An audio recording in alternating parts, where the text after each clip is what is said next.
In the shadow of atomic fear and Cold War paranoia, the 1950s gave birth to a new kind of cinema, one that looked to the stars and saw both hope and horror. These weren't just movies. They were mirrors of human anxiety and imagination. From flying saucers to forbidden worlds, let's revisit 15 of the greatest sci-fi masterpieces that defined a generation of wonder and dread. Number 15. The Day the Earth Stood Still, 1951. When this film premiered, audiences were stunned. It wasn't the first alien invasion movie, but it was the first to make humanity the real threat. The Day the Earth Stood Still opened to critical acclaim, praised for its intelligence in a genre often dismissed as pulp. The story follows Klaatu, a humanoid visitor from another planet, and his robotic enforcer, Gort, who land in Washington, D.C. with a simple yet chilling message: stop your wars or face annihilation. This was no B-movie romp. It was a moral warning dressed as science fiction. Behind the scenes, the production faced government scrutiny. The Pentagon reportedly refused to cooperate after reading the script's anti-war message. Some right-wing groups accused it of communist propaganda. Even its haunting score, featuring the eerie theremin, was deemed too unearthly for conservative radio stations, but audiences embraced its sophistication. Critics hailed it as a parable for peace in a nuclear world. The final words, "The decision rests with you," echoed far beyond theaters. Today, The Day the Earth Stood Still remains timeless, a film that dared to ask if humankind was mature enough for survival. Its legacy endures as both prophecy and plea, that perhaps the greatest alien threat is ourselves. Number 14. Forbidden Planet, 1956. Long before Star Trek, there was Forbidden Planet. MGM poured millions into what became the most ambitious sci-fi production of the decade, dazzling cinemascope, visuals, electronic soundscapes, and a robot named Robbie who would later become a pop icon. Set on the distant world of Altair 4, the film reimagined Shakespeare's The Tempest in outer space. Commander Adams and his crew discovered Dr. Morbius and his daughter living among the ruins of a vanished alien civilization and something invisible and terrifying stalking them. Audiences in 1956 had never seen anything like it. The sets were massive, the special effects revolutionary. Yet, not everyone celebrated it. The film's undertones, forbidden desire, hubris, and Freudian guilt unsettled censors. Some church groups protested its psychological indecency, claiming the monster from the id symbolized man's sinful impulses. The production itself was plagued by tension. Walter Pidgeon clashed with director Fred M. Wilcox over tone, while the studio worried about recouping costs. Yet, the movie endured, finding new life on television and later inspiring generations of filmmakers. Decades later, Forbidden Planet is hailed as one of the most visionary sci-fi films ever made. It didn't just show us the future, it predicted the dangers of our own inner demons unleashed by technology. Number 13. Invasion of the Body Snatchers, 1956. Imagine returning home and realizing everyone you love, your friends, your family, are the same, but not. Invasion of the Body Snatchers terrified audiences with this quiet nightmare, reflecting Cold War fears of conformity, paranoia, and loss of identity. The story unfolds in the small town of Santa Mira, where mysterious seed pods replicate people as emotionless duplicates.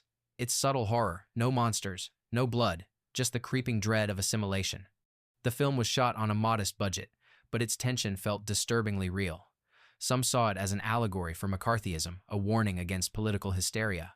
Others read it as anti-communist, showing a society consumed by a collective mindset. Even the director, Don Siegel, admitted he preferred to leave it open to interpretation, which only deepened its mystique.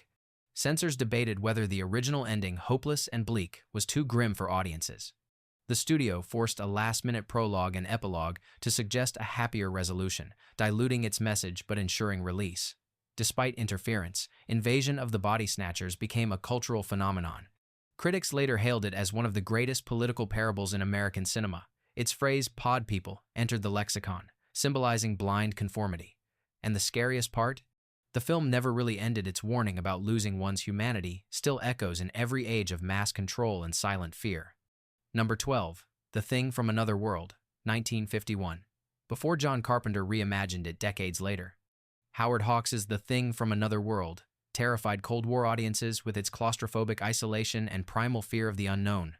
The film opens in a frozen Arctic base, where scientists discover a spacecraft buried in ice and the humanoid creature trapped inside it. What follows is not just a fight for survival, but a study of paranoia itself. Upon release, It was hailed as both thrilling and intelligent, the perfect mix of action and allegory. Critics applauded its fast-paced dialogue and moral ambiguity, but the U.S. government reportedly frowned on its implications. Some viewed it as an allegory for communist infiltration. "Keep watching the skies" became a slogan of suspicion in a time when neighbors feared neighbors. Behind the scenes, the film's production was fraught with creative conflict. Though officially directed by Christian Nyby, most historians agree that producer Howard Hawks, the legendary mind behind His Girl Friday, directed much of it himself. He wanted speed, energy, and overlapping dialogue that made the film feel alarmingly real. The creature, played by James Arness, terrified audiences not with elaborate effects, but by suggestion seen in flickers, shadows, and half-light. Censors nearly banned certain violent scenes involving fire and electricity, deeming them too brutal for the time. Decades later, The Thing from Another World stands as one of the most influential sci-fi horrors ever made. It taught future filmmakers that what you don't show is often far scarier than what you do. Beneath its icy setting lies a chilling truth. Sometimes the real monster is our fear of what we can't understand. Number 11. The War of the Worlds, 1953. When The War of the Worlds exploded onto screens, it redefined the alien invasion genre. Adapted from H.G. Wells's novel, it transplanted Victorian dread into the atomic age. The Martians didn't just land, they obliterated cities, symbolizing the helplessness of humankind in the face of cosmic annihilation. Released amid nuclear tension, it shocked audiences. Buildings vaporized, soldiers melted, and churches crumbled beneath glowing tripods. This was not the polite terror of earlier sci-fi, this was apocalypse rendered in Technicolor. The controversy was immediate. Some church groups condemned it as sacrilegious for showing priests vaporized while praying. Others called it government propaganda for promoting Cold War paranoia. Behind the scenes, effects artist Gordon Jennings nearly quit over constant technical malfunctions with the miniature city models and heat ray visuals that almost caught fire. Cecil B. DeMille himself reportedly advised on the climactic destruction sequences, ensuring that the chaos looked biblical. And yet, beneath the spectacle lay an unexpected message that humility and faith, not firepower, would ultimately save humanity. When it won the Academy Award for Best Visual Effects, audiences cheered, but its haunting imagery never left their minds. To this day, the servant hated Beck. Martian war machines stand as some of the most iconic designs in cinema history. The War of the Worlds wasn't just entertainment, it was a reflection of our atomic nightmares. It dared to ask, if judgment came from the stars, would we deserve mercy? Number 10. Them, 1954. If the War of the Worlds brought apocalypse from above, Them, imagine terror from beneath. This Warner Bros. Classic was one of the first giant creature films of the atomic era, a mutation of science, fear, and nature gone mad. When police discover a mutilated family in the New Mexico desert, they uncover a horrifying truth. Ants mutated by nuclear testing have grown to monstrous proportions, marching toward civilization. Shot with noir-like tension, Them was a massive hit with audiences who recognized the allegory mankind's own experiments turning against him. The production was anything but smooth. Originally intended to be filmed in 3D and color, the project suffered budget cuts and technical disasters. The giant mechanical ants malfunctioned constantly, forcing the crew to film mostly at night to hide the flaws. Actors had to shout over the loud servo motors powering the creatures, resulting in constant re-recording of dialogue. Yet despite these hurdles, Them became an instant sensation. Critics called it gripping, alarming, and shockingly intelligent. But government censors raised eyebrows at its portrayal of atomic negligence, a subject America wasn't ready to face in 1954. In the decades since, Them has evolved from creature feature to cultural time capsule, a grim reflection of nuclear anxiety wrapped in pulp fiction. Its legacy spawned an entire subgenre of atomic age monsters, from Godzilla to Tarantula. The ants may have been mechanical, but their symbolism was alive, a warning that in our quest for power, we might unleash horrors we can never control. Number 9. The Incredible Shrinking Man, 1957. Among all the sci-fi spectacles of the 1950s, The Incredible Shrinking Man stood out not for its scale, but for its terrifying intimacy. Directed by Jack Arnold and adapted from Richard Matheson's groundbreaking novel, it took a simple idea, a man mysteriously shrinking after exposure to a radioactive mist, and turned it into one of the most profound explorations of human existence ever filmed. Upon release, audiences expected pulp adventure, What they got was a meditation on powerlessness, masculinity, and the fear of insignificance in a universe beyond comprehension. The special effects were astonishing for their time.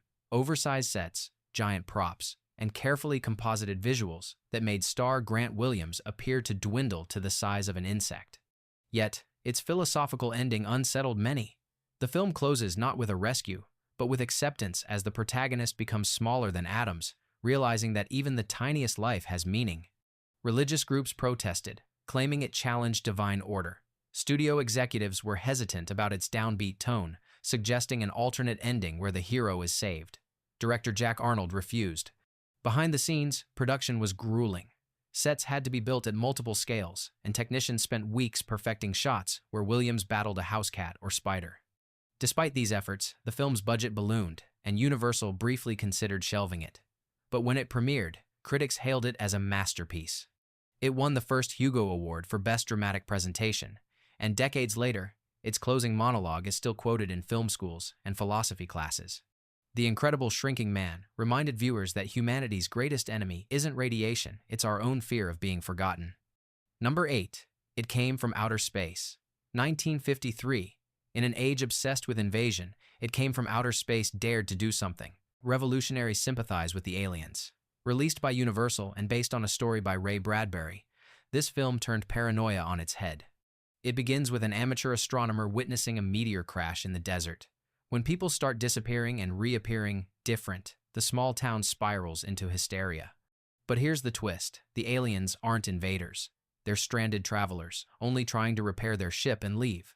Audiences expecting destruction were stunned by its compassion. The message was clear. Fear makes monsters of us all. Yet that message nearly got the film banned. In the heat of McCarthyism, any narrative suggesting understanding outsiders drew suspicion. Universal executives demanded rewrites to make the aliens more threatening. Bradbury pushed back, insisting on empathy over fear, a battle he barely won.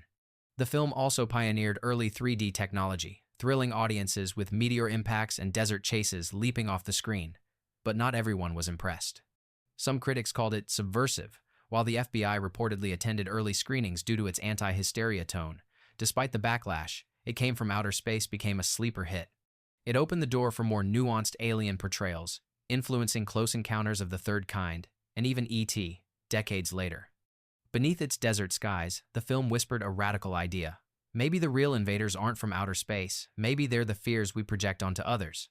Number 7. The Fly. 1958. In an era defined by rockets and radiation, The Fly blurred the line between genius and monstrosity. When it premiered, critics called it horrifyingly poetic. Audiences screamed and then couldn't stop thinking about it. The story follows scientist André Delambre, who invents a teleportation device.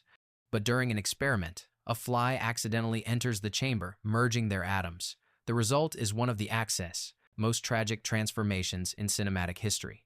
What begins as triumph turns into grotesque horror as André slowly loses his humanity. Censors initially tried to block its release, claiming it was too gruesome for general audiences. 20th Century Fox ignored them, banking on shock value. They were right, the film was a massive hit, particularly because of its unforgettable ending. The tiny fly trapped in a spider's web, screaming, "Help me!" Behind the scenes, actor David Hedison reportedly refused to wear the full fly mask until director Kurt Neumann assured him it wouldn't destroy his career. Vincent Price, cast as André's brother, couldn't stop laughing during the final scenes, not out of mockery, but disbelief at the film's strange power. Despite being dismissed by critics as monster pulp, the film endured. Its combination of tragedy and terror influenced everything from Cronenberg's The Fly remake to The Twilight Zone. What makes The Fly haunting isn't its creature effects, it's the idea that obsession with progress can erase the soul. It's a fable about science gone wrong, love tested to breaking point, and the inescapable price of curiosity. Number 6. 20,000 Leagues Under the Sea, 1954. When Walt Disney announced he was adapting Jules Verne's classic, many thought it impossible. How could the visionary but family-oriented studio handle a tale of obsession, rebellion, and science gone mad beneath the waves? But 20,000 Leagues Under the Sea didn't just meet expectations, it shattered them. Released in glorious CinemaScope, it became one of the most visually ambitious films of its decade. The story follows Captain Nemo, played with haunted brilliance by James Mason, as he commands the submarine Nautilus across oceans and through moral gray zones. His passengers, the pragmatic Professor Aronnax, spirited Ned Land, Kirk Douglas, and loyal Conseil are both his captives and witnesses to annulment, his crusade against a violent, hypocritical world.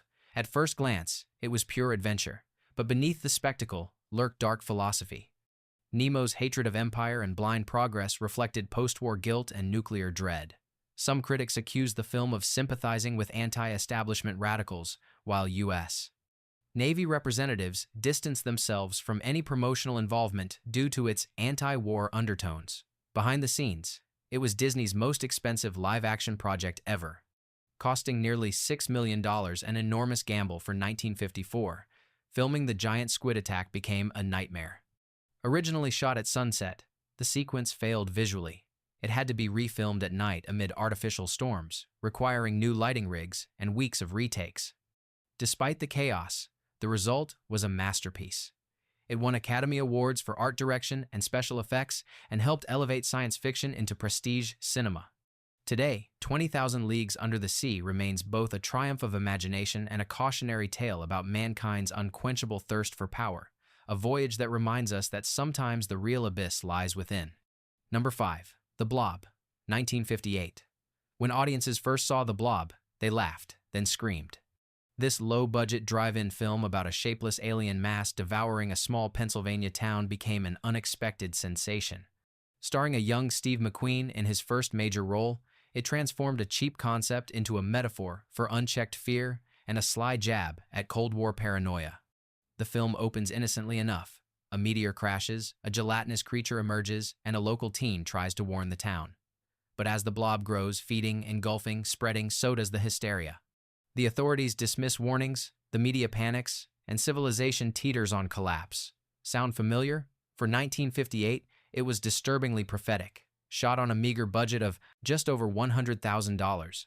The film's special effects were simple but ingenious miniature sets, colored dyes, and silicone slime pushed around on glass plates. But its cultural impact was enormous. The U.S. Army reportedly expressed concern that the film's contagion panic imagery might spark real unrest during the height of the nuclear scare. Behind the scenes, director Irvin Yeworth faced constant financial pressure. McQueen, still unknown, was paid only $3,000 and reportedly walked off set over disputes. Yet the raw energy of its teenage rebellion, a generation ignored by adults, gave the film lasting power. The Blob wasn't just a monster, it was a symbol of conformity, fear, and the creeping spread of control. It spawned sequels, a theme song that charted on Billboard, and a cult following that's still alive today. Its message was simple but chilling. When no one believes the truth consumes everyone. Number 4. When Worlds Collide, 1951. Before Armageddon or Deep Impact, there was When Worlds Collide, the film that first imagined Earth's total destruction on a cosmic scale. Produced by George Pal, the same visionary behind The War of the Worlds, this technicolor spectacle turned biblical apocalypse into high science fiction.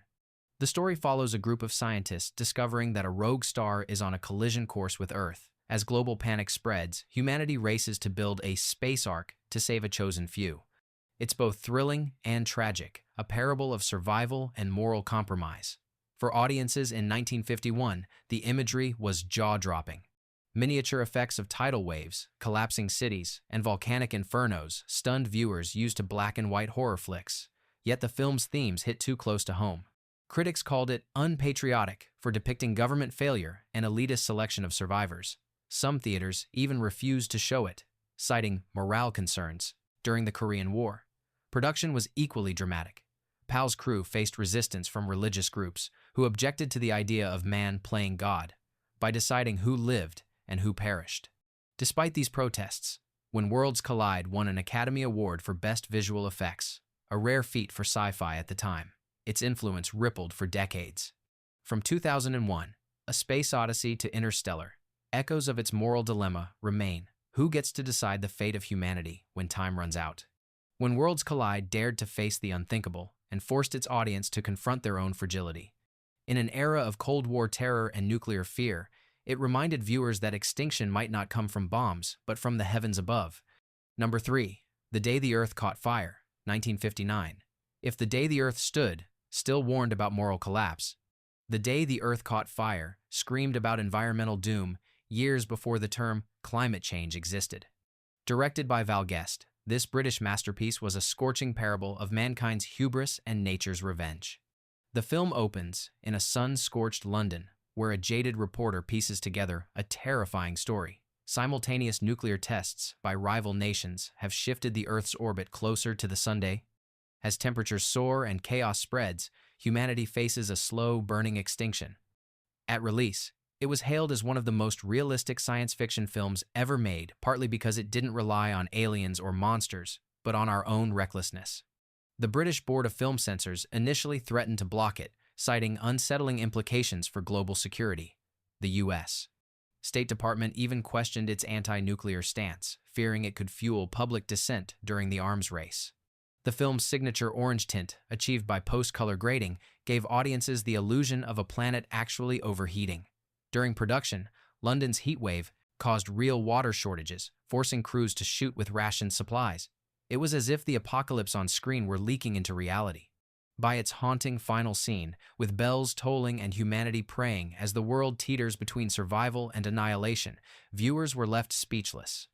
The Day the Earth Caught Fire remains a prophetic masterpiece, blending journalism, science, and existential dread. It ended on an ambiguous note, redemption or oblivion, leaving audiences with one question that still echoes: what happens when Earth runs out of second chances? Number 2. The Beast from 20,000 Fathoms, 1953. Before Godzilla rose from the Pacific, The Beast from 20,000 Fathoms crawled out of American cinema's atomic subconscious. Directed by Eugene Laurier and inspired by a Ray Bradbury short story, it was the first major monster film born from nuclear fear. The premise: after an atomic test in the Arctic Circle, a prehistoric creature is awakened and begins marching toward New York City. Each step feels like Judgment Day. The creature, a Radosaurus animated by stop-motion pioneer Ray Harryhausen, was both horrifying and mesmerizing. When it premiered, critics dismissed it as pulp fantasy. Yet audiences swarmed theaters, drawn by the mix of dread and wonder. The U.S. military, uneasy with its anti-nuclear undertones, reportedly pressured Warner Brothers to downplay references to radiation. Censors also trimmed scenes showing mass casualties and panicked evacuation footage, calling them too real for post-war audiences. Behind the scenes, Harryhausen worked alone for months, animating frame by frame, often sleeping on studio floors. The final attack on New York, with the monster rampaging through Coney Island, became one of the most iconic sequences in genre history. Its success was seismic. It directly inspired Japan's Gojira the following year, launching the entire kaiju tradition. In a single roar, The Beast, from 20,000 Fathoms, transformed fear into myth, proving that even imaginary monsters could hold a mirror to mankind's deepest anxieties. The Beast may have died in flames, but its legacy ignited an entire genre. In every creature film that followed, from Cloverfield to Pacific Rim, its shadow still lingers, a warning that what we unleash in the name of progress might one day come roaring back for us. Number 1. The Time Machine, 1959. By the end of the decade, science fiction had turned its gaze not just to the stars, but to time itself.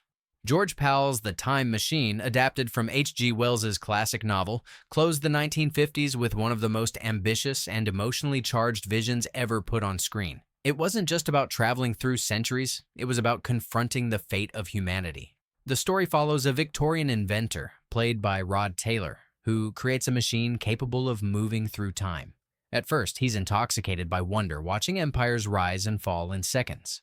But when he journeys thousands of years into the future, he discovers a dying Earth populated by two species, the gentle, childlike Eloi and the monstrous Morlocks lurking underground. What he finds isn't progress, it's regression.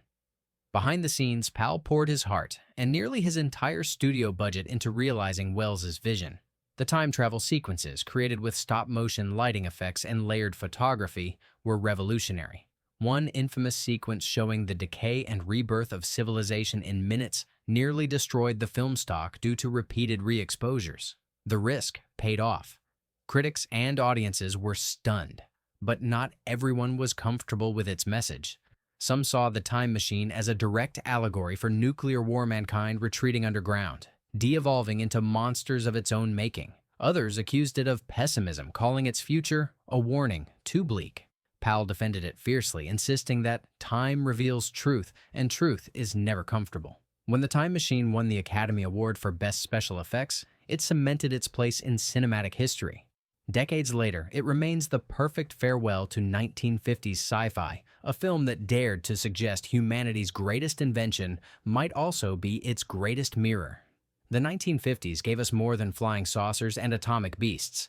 It gave us mirrors reflecting our deepest fears and boldest dreams. These films weren't just entertainment, they were warnings written in light. Which of these classics still speaks to you today? Tell us below, and if you love uncovering cinema's lost brilliance, don't forget to like, subscribe, and stay curious. Replace Forbidden Planet.